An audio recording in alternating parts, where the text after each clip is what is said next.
한 국가의 모든 국민이 1년 동안 벌어들인 임금, 이자, 배당 등의 모든 소득을 인구수로 나누면 국민 총소득이 구해집니다. 국내 총생산 GDP는 내국인, 외국인 관계없이 대한민국 국경 내에서 생산 활동을 포함하는 개념이지만 국민들의 실질적으로 얼마나 잘 사느냐를 판단하기에는 1인당 GNI가 조금 더 수월합니다. 그렇다면 한국인들은 얼마나 잘 살고 있을까요? 통계청이 제공하는 통계 자료에 따르면 1962년 대한민국의 1인당 국민 총소득은 91달러입니다. 1년 동안 우리 국민이 평균적으로 벌어들인 소득 금액이 10만 원 조금 넘는다는 의미입니다. 같은 기간 필리핀이 156달러, 알제리가 190달러, 콩고가 153달러로 한국보다 훨씬 더 잘 살았습니다. 그런데 60년 뒤는 어떻게 변했을까요? 2020년 기준 대한민국의 1인당 국민 총소득은 31,881달러, 한국 돈으로 환산하면 약 3,500만 원입니다. 먹을 것이 없어 풀뿌리, 나무 껍질 뜯어 먹던 보릿고개를 보낼 만큼 가난했던 우리 국민들은 60년 만에 300배 더 잘 살게 됐습니다. 삶의 질이나 정치 환경의 변화 등 외부적인 요소들을 전혀 고려하지 않고 순수하게 1인당 GNI만 가지고 이야기하면 그렇다는 의미입니다. 그런데 분명 한강의 기적이라고 불리는 초고속 발전의 이면에는 무엇인가가 존재할 겁니다. 시간을 보낸다고 저절로 잘 살게 되는 것이 아닐 테니까요. 콩고 국민들 역시 60년 동안 10배나 더 잘 살게 된 것은 사실이지만 300배에 비할 바가 되지 않습니다. 괜히 한국이 전 세계 모든 후진국들의 롤모델이 된 것이 아닙니다. 발전을 원하는 모든 국가는 한국이 했던 방식을 그대로 답습하기 위해 한국을 공부하고 카피하고 배웁니다. 그래서 오늘은 현재 전 세계 가난한 국가들이 재빨리 도입하고 있는 한국 깃발 하나를 알아볼까 합니다.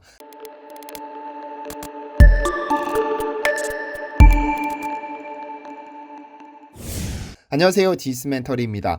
급격하게 도시화가 진행되면 돈을 벌려는 젊은이들이 빠르게 도시로 유입됩니다. 이를 풀어 말하면 도시화의 진행은 필수적으로 농촌 인구의 급격한 유출을 의미하죠. 한국의 경우 1970년대부터 서울을 중심으로 급격하게 도시화가 진행됐는데 1990년대 중반까지 도시 인구 증가율의 절반 이상은 농촌 지역으로부터 유입됐죠. 여기에 1962년 공업화를 위한 경제개발 5개년 계획이 추진되면서 농촌을 이탈하는 주민이 급격하게 늘면서 도시와 농촌의 격차가 심화되기 시작했는데요. 1960년대 39.2%였던 도시인구 비율은 1970년대 50.2%로 증가하는 이촌향도 현상이 두드러졌는데 도시가 발전하는 만큼 상대적으로 농촌이 낙후되는 것은 자연스러운 결과였죠. 1970년 4월 22일 박정희 전 대통령이 농촌 부흥을 위한 새마을 가꾸기를 제창하며 시작된 것이 바로 새마을운동입니다. 이 운동은 농촌의 모습을 바꿔버렸습니다. 낙후된 인프라를 개선하면서 농로가 개설되고 교량이 세워지고 보호 등의 농업 생산 기반 시설이 확충됐으며 주택 개량, 수도 및 하수도 시설이 개선되면서 농촌의 생활 환경이 크게 나아졌죠. 이런 새마을운동의 영향으로 농가 소득이 증대되면서 도시와 농촌 간 소득 격차 또한 상당히 줄었는데요.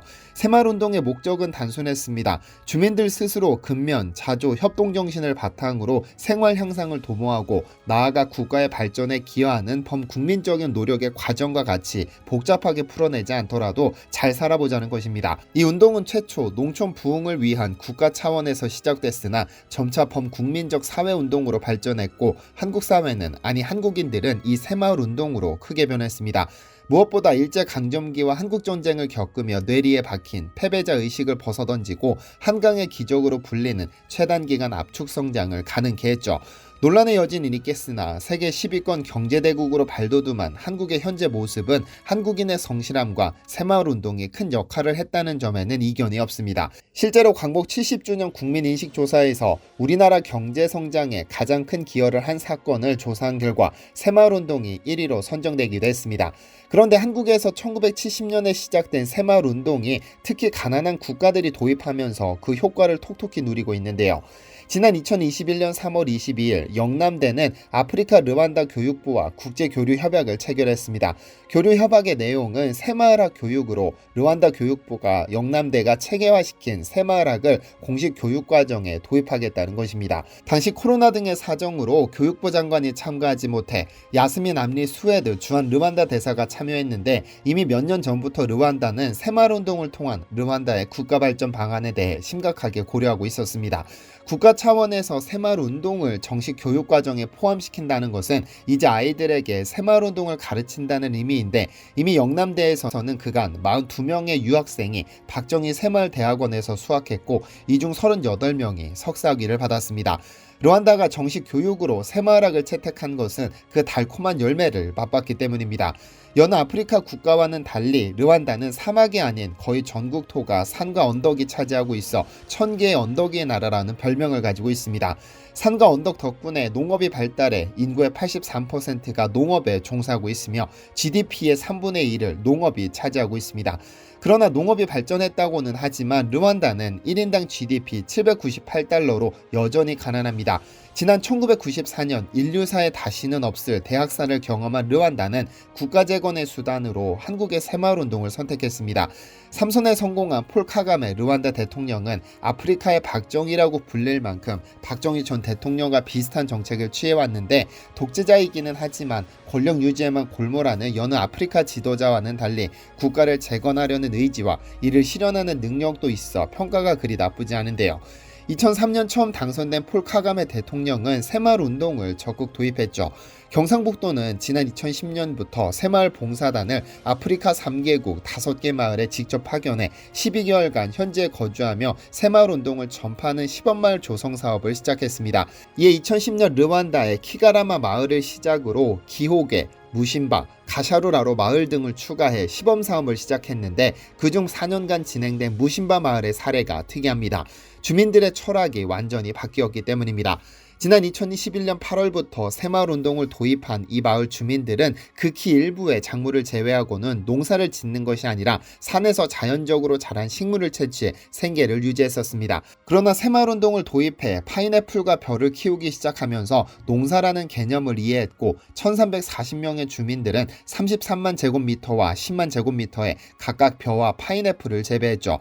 특히 벼는 감자나 고구마에 비해 4배 이상 비싼 식량인데, 마을 남자들이 농수로를 만들어 벼농사를 시작했고, 사업 전 1인당 396달러에 불과하던 1인당 국민소득이 2015년 2배로 늘었습니다. 주민들은 농사를 통해 식량이 생기고 소득이 늘자 누가 시키지 않아도 스스로 변화하기 시작했습니다.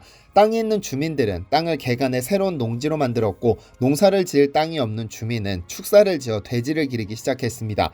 그리고 마을 한복판에 세워진 마을회관에서는 부녀자들이 글을 배우고 주민 간 소통 창구로 활용하고 있습니다.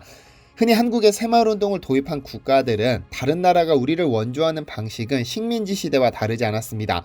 하지만 새마을운동은 달랐습니다라고 말합니다. 르완다와 국경을 접한 아프리카 소국 부룬디는 르완다에 앞서 2005년 새마을운동을 본뜬 농촌개발 정책으로 발전을 꾀했습니다. 경상남북도보다 조금 더 작은 부룬디는 60년간 독일과 벨기에의 식민지배를 받다가 1966년 독립했지만 워낙 가난한 탓에 선진국의 원조에 기대왔습니다. 원조가 끊기면 굶어야 하고 원조에 의존하다 보니 자립심을 키우지 못했죠. 이에 2005년까지 1인당 국민소득이 고작 600달러에 불과했습니다. 그러다 2005년 새마을운동을 본뜬 개발정책을 짜고 2011년부터 본격적으로 이를 도입했는데요. 특히 벼농사가 큰 효과를 보고 있습니다. 한국에서 새마을운동 연수를 받고 온 지도자들이 주민들과 함께 농수로를 고쳐 쌀 생산량을 대폭 증대시켰죠. 지난 2014년부터 한국에서는 특별한 모임이 열립니다. 지구촌 새마을 지도자 대회라고 불리는 이 대회는 전 세계 새마을 이장님들이 한자리에 모여 그들의 경험을 공유하는 자리죠. 국가와 인종은 다르지만 전부 새마을이라는 글자가 새겨진 녹색 조끼를 입고 자신들과 같은 방식으로 발전 중인 사람들과 경험을 공유하고 새로운 발전 전략을 세우는 겁니다. 수십 년 동안 아프리카나 아시아 개발도상국들은 선진국으로부터 원조를 받았지만 빈곤 탈출에 실패했습니다. 고기를 잡아줄 것이 아니라 고기 잡는 법을 가르쳐 주어야 했지만 선진국들은 전부 고기만 잡아주다 그들의 자립심도 잃게 했습니다.